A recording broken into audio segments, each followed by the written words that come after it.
Good morning. This is Barbara from Little Rock. Visit Mema. Once I get started, then there you go. I've got a cute beret I'm going to work on when when I focus on that project. Okay, I'm gonna. So it says, congratulations, your channel just hit its first 100 subscribers. And I was thinking, wow, that's fantastic. There's 100 people out there subscribed to this little old lady sitting in her apartment at in low income. And why I put low income, because I want y'all to be aware there are nice places you can live if you have low income, and I do have one of those. But I say hello, want to say your voice is so soothing. So soothing, and you remind me of my grandmother's kindness. Thank you for brightening my day. Is the I want to make a blanket cake enough to crochet a blanket for an adult. It would be my first time ever knitting. I literally don't know anything. I don't even know if I can commit to making one and not give up halfway when I mess up and have so much yarn left to do nothing with. But I don't really want to make anything smaller. I just want to make a blanket. Oh, that's cute. That's from No Idea. Isn't that a clever name? Well, one thing about it, no idea. You can do it. But let me tell you, when I was a little girl learning, it took me forever to learn to chain. And that was really hard. And keeping my yarn straight, and then I'd knot up, make knots, because all you're doing when you do any crocheting, no idea, is that you are making knots. Either with knitting needles or with crochet hooks. You're making little knots to create this weave of yarn. You know, like a weaver would make a blanket, this would be a little less straightforward. But once you learn the 3 steps of crocheting, and that's just chaining, single crochet, and double crochet, you can pretty well go anywhere with that. And then as you experience it, you will do well. But the first thing is, don't jump ahead too fast. Don't get too frustrated with yourself. And with this yarn, I have found with the right size hook, this is my hook. Can you see how big it is? Anyway, it's big. I think it's 11, 9 or 11. But it seems to work better, and then less tension makes it easier for you to get the flow. But learning to hold the hook and the thread, that is a challenge in itself. But don't give up.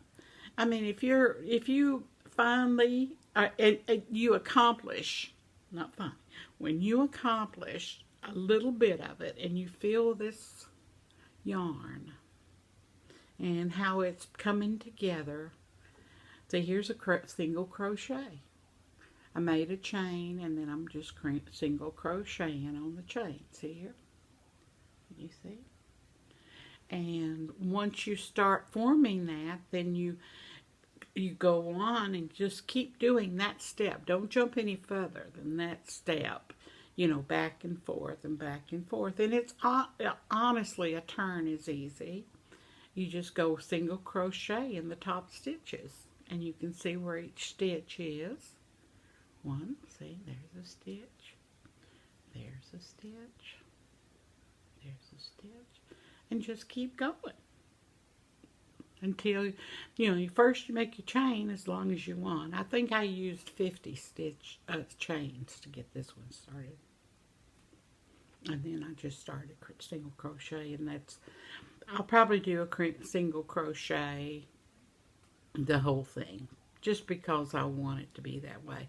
Now the size, it's not like it would cover up over your shoulders and all the way your whole body, you know, if you're over, I would think. If you were like 3 foot tall or something as a child, yes. But it'd take two skeins to make a big one, like you may be looking at, you know, to cover your whole body on a sofa. I would think it would take two balls. But it usually costs for a lot of yarn to make a big Afghan or blanket or a throw that you would want the right size to be. And it usually runs about $45 to as high as you want, you know, on yarn. So people who make these projects invest money and time in them. And for yourself, something you want to be cuddly and sit and watch TV and enjoy the art of crocheting, it's worth the time to invest learning how to do crochet or knit. I knit, but I prefer crochet.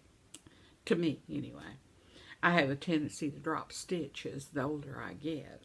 And so that's why I went back to crochet more than knitting sweaters and stuff. Because the details are a little hard for me sometimes. I can't remember them from one step to the other. But these kind of patterns, well, they're simple.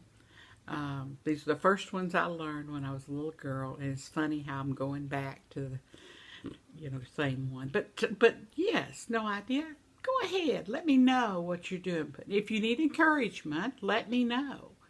Because I will encourage you. And you have questions. I would love to talk to you about it. Anytime. Anytime. Okay, well, let's see who else talked to me. Let's see. Smoke Spark Dragon. I was thinking about getting one of these cakes so I could make a blanket to drape over the back of my couch. But I also feel like this yarn would make a very cozy, chunky pajama dress like a snuggle. Yes, you're right, Sparky. Smoke Spark, and thank you, Dragonfly. I have commented on hers before, but still hopefully hear from her to see how her project's going. Hi, Smoke Sparks Dragonfly. I love the name. That's cute. Let's see. And Danette says, oh, wow. I just got myself one of these and have been trying to teach myself how to knit using the full cake. It's super soft and I'm loving how easy it is to work for. I think you will love it. In fact, I do. I always go back to it. As long as they keep it in stock, I'll probably continue to use this product. Makes me happy.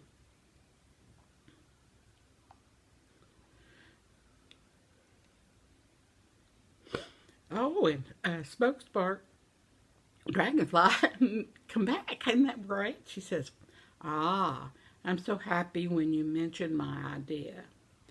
I'm going to make the white stars to contrast with the dark yarn so that the snuggle dress looks like the night sky. Or maybe I'll do all the sorts of colors and have a rainbow starry night. I hope you have enough gray yarn for your secret garden. It looks real pretty. Well, thank you, dear. Thank you. Yes, I'm on the border now, as you notice, and so it'll be coming up. I'm still making the itty-bitty little flowers to go on it, though. Smoke Sparky Dragonfly. Smoke Sparky Dragonfly. And then, oh, here's Lindsay Brooke. And she said, I'm so happy I found you. My grandma taught me crochet, and she doesn't anymore, so I feel like I have another grandma. Wow, how sweet. How sweet. I'd love for you to sit in my living room. We could crochet and talk. If you want to make booties with this yarn, you can use either puffy t-shirt paint on the soles in a squiggly pattern or a bobs, bobs of hot glue. The puffy paint won't come off in the washer. Do you have Facebook? I'm working on a king-size blanket and also a baby blanket with this yarn. The baby blanket is also being double strand with a multicolored velvet yarn. Isn't that amazing? I bet that is beautiful. I hope she sends pictures. I would love to see it. Oh, I bet that is beautiful. And the reason she mentioned the hot glue on the soles is one of the things we have here at our community in the apartments. So we have these tile floors, and with booties and stuff, we have a tendency, us elders have a tendency to slip and fall. And so I hadn't made any of the girls or guys here any because I didn't want to endanger them. But with the possibility that I probably could do this. I'll have to find out what puffy paint is. But I do have hot glue. I just got to figure out if it's the right kind of hot glue. But anyway, thank you, Lindsay. And yes, for the suggestion too. I hope you have a great day, and I hope your king-size blanket is everything you dreamed it would be. I know the baby blanket will. It's so sweet of her. So I will leave you today. I know I've talked a long time. I'm going to have my coffee and have a blessed day. And this is Visit Mema. And please subscribe, like, and share if you would like. I talk when I get a little lonely, and I try to talk on YouTube. And but anyway, I love you, and thank you very much for watching. And remember, God has you in His hands, and pray for Mother Earth.